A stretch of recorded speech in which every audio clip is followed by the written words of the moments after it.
पालक मित्र नमस्कार. नुकताच तुमच्या मुलीचा तुमच्या मुलाचा 10वीचा निकाल लागलेला आहे. उत्तम गुण मिळाल्याबद्दल तुमच्या मुलामुलींचे तसेच आपलेही खूप खूप अभिनंदन.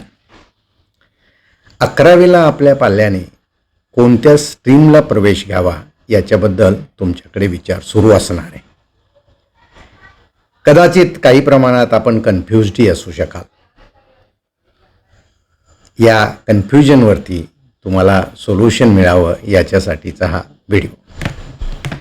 आपल्याला माहिती आहे की 11वीला आपला पाल्य, आपला मुलगा, आपली मुलगी ही एकतर सायन्सला जाणार आहे किंवा कॉमर्सला प्रवेश घेणार आहे किंवा आर्ट्स स्ट्रीमला प्रवेश घेणार आहे. या स्ट्रीमचं सिलेक्शन करताना आपल्याला दोन गोष्टीचा प्राधान्याने विचार करावा लागतो. एक म्हणजे आपल्या पाल्याची आवड. हो, ते आवर्जून विचारात घ्या. आणि अर्थातच त्या स्ट्रीममध्ये पुढे कुठल्या प्रकारच्या संधी उपलब्ध आहेत याबाबतही माहिती करून घ्या. त्याबाबतचीच काही माहिती मी तुम्हाला या व्हिडिओमध्ये देते. मित्रो, 11वी-12वीला सायन्स स्ट्रीममधून जर त्यांनी शिक्षण पूर्ण केलं तर त्याला पुढे इंजिनिअरिंग, मेडिकल, फार्मसी या खरं तर ज्याला काय म्हणूया अगदी ठरलेल्या अशा स्ट्रीम्स आहेत. आणि हो, त्याच्यामध्ये उत्तम करिअर्सही आहेत. इकडे तर तुम्ही खरं तर 12वी सायन्स नंतर जाऊ शकता. याच्याशिवाय अर्थातच आर्किटेक्चरचं एक फील्ड तुम्हाला उपलब्ध आहे. आणि या आर्किटेक्चरशिवाय आणखीन एक फील्ड तुम्हाला उपलब्ध आहे, ते म्हणजे BSc. मित्रो, BScसाठी अनेक विषय उपलब्ध आहेत.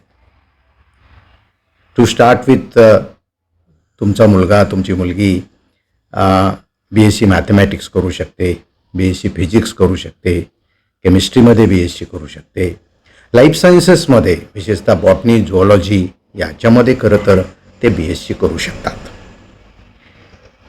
याशिवाय खरं तर BSc इन कॉम्प्युटर सायन्स असाही पर्याय त्याच्यासाठी एक उपलब्ध आहे. बायो इन्फॉर्मॅटिक्स आणि बायोटेक्नॉलॉजी याच्यामध्येही खरं तर त्याला 12वी नंतरचं शिक्षण घेता येणार आहे ग्रॅज्युएशनसाठी. शिवाय एन्व्हायरमेंटल सायन्स, बायोडायव्हर्सिटी, जिओलॉजी याही विषयामध्ये तुमचा मुलगा मुलगी हे BSc करू शकणार आहेत. विशेषतः BSc आणि त्याच्यानंतर त्याच विषयामध्ये जेव्हा MSc करतं आपलं पाल्य, तेव्हा त्याला अनेक प्रकारच्या संधी बरोबरच प्युअर सायन्सेसमध्ये रिसर्च करण्याची मोठी संधी मिळते. भारतात आणि जगभरामध्ये असे कितीतरी रिसर्च लॅबोरेटरीज आहेत. आपल्याकडे भारत सरकारच्या जवळजवळ 42 लॅबोरेटरीज आहेत. जसं की national chemical laboratory, national physical laboratory, national institute of virology, असे कितीतरी संशोधन संस्था आहेत की ज्याच्यामध्ये प्युअर सायन्समध्ये डिग्री आणि पोस्ट ग्रॅज्युएशन केलं तर नोकरीच्या, करिअरच्या संधी, वैज्ञानिक होण्याच्या संधी या आपल्या पाल्याला मिळू शकतात. ही सायन्समधले खरं तर कोर्सेस आहेत. म्हणजे आपला पाल्य 12वी सायन्स झाला तर या कोर्सेसला तो नक्की जाऊ शकतो. याच्याशिवाय अर्थातच कदाचित आपला पाल्य त्याचा जर कॉमर्समध्ये इंटरेस्ट असेल तर नॅचरली तो त्या स्ट्रीमला प्रवेश घेईल. याच्यामध्येही तो BCom करू शकतो. अर्थात त्याच्याचबरोबर CA करू शकतो.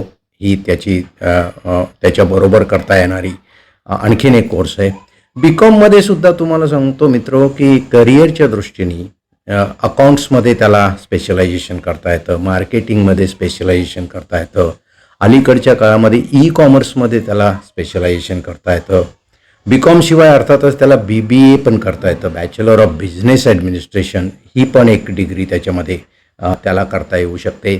BComमध्येच त्यांनी करिअर केलं तर खरं तर बिझनेस इकॉनॉमिक्स आणि पर्यायाने इकॉनॉमिक्स किंवा फायनान्शियल क्षेत्रात त्याला पुढे जाऊन डिग्री आणि पोस्ट ग्रॅज्युएशनचं शिक्षण हे घेता येऊ शकतं. मॅनेजमेंट, टॅक्सेशन हेही करिअरचे पर्याय त्या त्या शिक्षणावर आधारित त्याला उपलब्ध होऊ शकणार आहे. आता जेव्हा आपण आर्ट्सकडे मिळतो, कारण बऱ्याच वेळा असं होतं की आर्ट्सला शेवटचा पर्याय दिला जातो. पण याही स्ट्रीममध्ये खूप चांगले जेव्हा आपला पाल्य आर्ट्स स्ट्रीमला 11वीला प्रवेश घेतो, 11वी-12वीचं शिक्षण आर्ट्समधून पूर्ण करतो, तेव्हा एकतर त्याला पुढे शिक्षणाची संधी असते ती म्हणजे लँग्वेजेसमध्ये. म्हणजे आपल्या भारतीय लँग्वेजेसमध्ये तर त्याला करिअर करताच येतं. मराठी, हिंदी अर्थात फॉरेन लँग्वेज इंग्लिश आहे आणि त्याच्याशिवाय इतर ज्या फॉरेन लँग्वेजेस आहेत त्याच्यामध्ये पण त्याला शिक्षण घेता येतं. जर्मन आहे, फ्रेंच आहे, जापनीज आहे आणि आता मल्टीनॅशनल कंपन्यांमुळे फॉरेन लँग्वेजमधलं शिक्षण असणाऱ्या विद्यार्थ्यांना चांगल्या नोकरीच्या करिअरच्या संधी मिळत आहेत. म्हणून आर्ट्समधून पुढे लँग्वेजमधलं ग्रॅज्युएशन, पोस्ट ग्रॅज्युएशन करून चांगल्या नोकरीच्या संधी मिळतात. इवन लँग्वेजेसमध्ये मोठ्या प्रमाणावर विशेषतः लिंग्विस्टिक्स किंवा ज्या भाषाशास्त्र म्हणतो त्याच्यामध्ये संशोधनाच्याही संधी या स्ट्रीममधून पुढे गेल्यानंतर आपल्या पाल्याला मिळू शकतात. ट्रान्सलेशनचं एक मोठं फील्ड खरं तर म्हणजे भाषेचं जर शिक्षण घेतलं आणि आपल्याला माहिती आहे की कथा, कादंबऱ्या, नाटक, काव्य या ललित साहित्याच्या लेखनाबरोबरच आज स्क्रिप्ट रायटिंगचं फील्ड आहे, टेक्निकल रायटिंगचं फील्ड आहे. इथेही खरं तर त्याला नोकरीच्या संधी मिळू शकतात, करिअर त्याच्यामध्ये होऊ शकतं. याच्याशिवाय जेव्हा तो आर्ट्समध्ये 11वी-12वी पूर्ण करतो तेव्हा त्याला अनेक विषयामध्ये पुढे BA आणि MA करता येतं. याच्यामध्ये सोशॉलॉजी आहे, सायकॉलॉजी आहे, इकॉनॉमिक्स आहे, त्याच्याशिवाय खरं तर पब्लिक ॲडमिनिस्ट्रेशन आहे, पॉलिटिकल सायन्स आहे, लॉ आहे, हिस्ट्री आहे, जॉग्रफी आहे. ह्या अनेक विषयांमध्ये खरं तर त्याला पुढे ग्रॅज्युएशन, पोस्ट ग्रॅज्युएशन करता येतं. यातले कितीतरी विषय घेऊन खरं तर विद्यार्थी हे पुढे UPSC, MPSCकडे पण वळतात.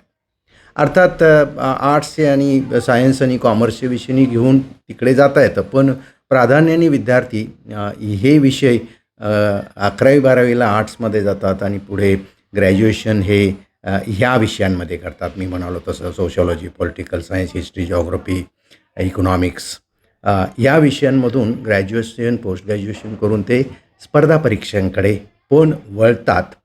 अर्थातच या विषयांमधली जी करिअर्स आहेत ती टीचिंगमधली आहेत आणि पुढे जाऊन जेव्हा तुमचं पोस्ट ग्रॅज्युएशनला इतर काही असे विषय आहेत की जिथे आर्ट्स, सायन्स, कॉमर्स कुठलाही ग्रॅज्युएशनचा विद्यार्थी PGच्या कोर्सेसला प्रवेश घ्यायला एलिजिबल होतो, तिथेही हा विषय चालतो.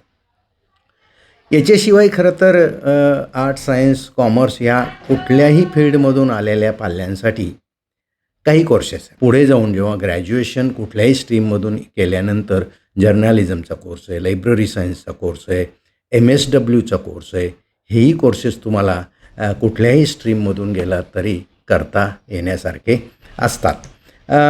याच्याशिवाय मला आवर्जून तुम्हाला सांगायचं आहे की विशेषतः पालकांना सांगायचं आहे की मुलांना स्ट्रीम निवडायला मदत करा. हो, कारण तुम्हाला खरं तर थोडं मार्केटचं नॉलेज असतं, जॉब करिअर मार्केट काय आहे ते. हे त्याला मदत करत असताना अर्थातच त्या पाल्याचा ॲप्टिट्यूड पण बघा, त्याचा कल कशाकडे हे आवर्जून बघा. कारण बऱ्याच वेळा आपल्या पाल्याचा कल हा त्याच्या आत्तापर्यंतच्या शिक्षणाच्या दरम्यान आपल्या लक्षात येत असतो आणि मला असं वाटतं की ज्याच्याकडे त्याचा कल आहे, ज्याच्यामध्ये त्याचा इंटरेस्ट आहे, तो कोर्स त्याला जर निवडू दिला, आर्ट्स, सायन्स, कॉमर्स याच्यापैकी कुठलाही, तर नॅचरली विद्यार्थी त्याने निवडलेल्या त्याच्या आवडीच्या क्षेत्रामध्ये जास्त चांगलं काम करतात. आता विद्यार्थी मित्रांना मला सांगायचं, मित्र तसं पाहिलं तर आर्ट्स, सायन्स, कॉमर्स अशा वेगळ्या वेगळ्या स्ट्रीम असल्या आणि नॅचरली प्रत्येकामध्ये विषयाचं ज्याला काय म्हणतो वेगळेपण आहेच. आत्ता आपल्याला काय करायचं आहे, तुम्ही स्ट्रीम कुठलीही निवडा, काही गोष्टी कॉमन आहेत. त्या कुठल्या, एकदा का तुम्ही त्या स्ट्रीमला प्रवेश घेतलात 11वीला की अभ्यासामध्ये झोकून द्या. स्टडी व्हेरी डेडिकेटेडली, हे खूप महत्त्वाचं आहे. अभ्यासासाठीचं एक टाईम टेबल बनवा, त्या टाईम टेबलनुसार अभ्यास करा, पुरेसा वेळ अभ्यास करा आणि अभ्यास करत असताना त्या विषयातली बेसिक पुस्तकं वाचा. नोट्स काढा वाचनावर आधारित. त्या काढलेल्या नोट्स आणि तुमचं वाचलेलं जे काही ज्ञान आहे याच्या बाबतीत आपल्या मित्रांशी चर्चा करा. म्हणजे वाचन, लेखन आणि चर्चा याच्यामधून तुमचं त्या विषयाचं ज्ञान हे अतिशय सखोल होणार आहे आणि तीच खरं तुमच्या पुढच्या शिक्षणाची शिदोरी होणार आहे. एक प्रकारे खरं तर या 2 वर्षामध्ये तुमचं शैक्षणिक भरणपोषण होतं व्हायला पाहिजे आणि म्हणून तुम्ही या गोष्टीची खरं तर जाणीवपूर्वक तयारी केली पाहिजे. ती म्हणजे मला मुळात अभ्यासाची सवय लावायची. पाहिजे तर सवयींवरची 1-2 पुस्तकं वाचून घ्या. ॲटॉमिक हॅबिट हे खूप चांगलं पुस्तक आहे. ते आता वाचा खरं तर अजून प्रवेश व्हायला आणि वर्ग सुरू व्हायला वेळ असेल तर. त्याच्यातून काय होणार आहे की तुम्हाला खरं तर कशा पद्धतीने आपल्या सवयी लावाव्यात.